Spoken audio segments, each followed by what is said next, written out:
We're about to jump into part two, so make sure you guys ask whatever questions you have down in the comments so that way I can further explain anything you guys need.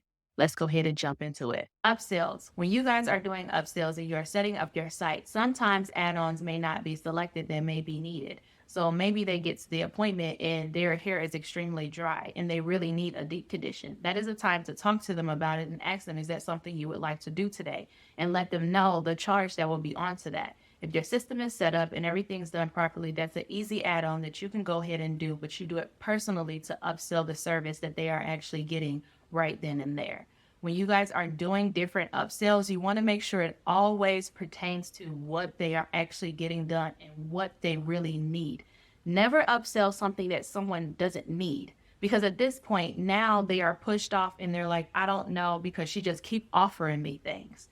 You want them to actually feel secure in what they are getting because they actually do need it. And then it wouldn't feel bad to you because you're actually helping them. So you want to think of a way that you are always putting them first. If you can think of it where you are always helping them and you are always putting them first, it is going to be easy to upsell. It is going to be easy to pre-book because it's something that you know they need to keep the integrity of their hair and actually keep their appointment and keep the service that they got as good as possible. So think about those things where you're actually in the middle of the appointment. Now you want to think about your ending for your appointment. How is this going to go? A lot of people forget the time to actually go ahead and get their photos. They forget which angles they want to get and how it's going to go. This is why you really want to create an actual flow for yourself so that way you know this is what's happening at this time and you can let your client know what to expect next. So while you guys are doing your photos, are you going to do checkout before your photos, or are you going to do photos and then checkout on the way out the door? Or are you going to consider checkouts at the very beginning of the service or in the middle of the service? That is something that it's going to change for each individual stylist. So you have to find which ways work best for you so that way you can actually figure out where to position these things at.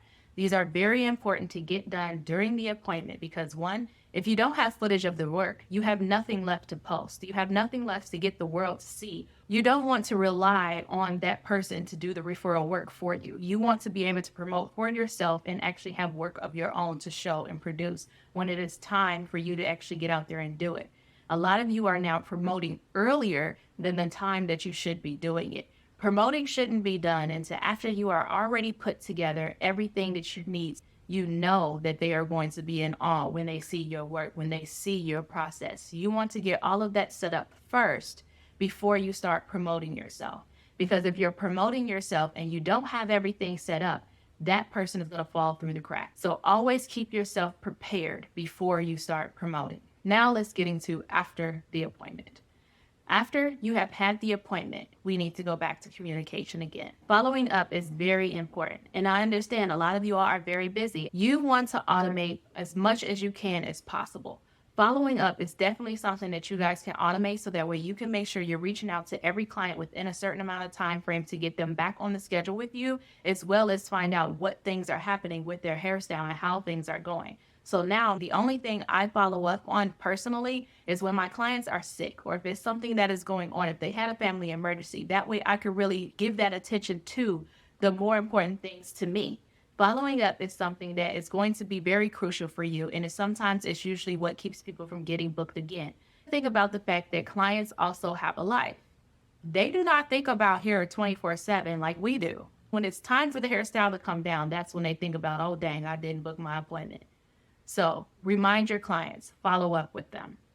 After you have followed up with them, you also want to think about now for yourself, how do you go ahead and double and triple these clients based off what you just got from this one client? Yes, it is possible to do with each one of your clients that you guys get. The information that you get from your appointments is going to help you to be able to make things better for your next upcoming clients. So you need to be thinking about reviews, feedback, photos, videos. Put together a way that you can go ahead and get all of those things hit so that way you can actually really make this turn full circle. Think about each time when you guys have left other appointments, other places. They follow up with you. They find out how things had went. They also remind you to get back in with them. So those are things you guys want to actually do. You also have your photos and your video clips. How are you going to produce more content from those footages that you've received during the appointment? Did you get before, during, and afters? Did you only get afters? Make sure you're considering each stage in the appointment process. So that way you have more footage and things to work with. You also want to think about when it comes down to your reviews and your feedback.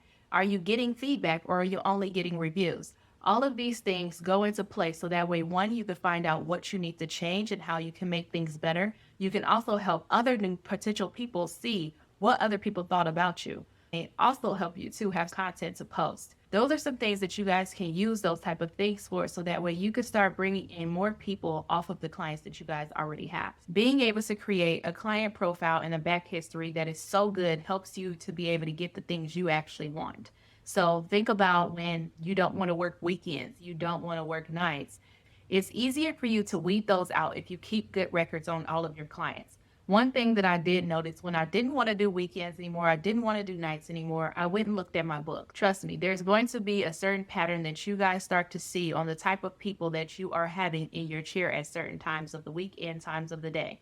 So then you can start seeing what services no longer serve where I want to go.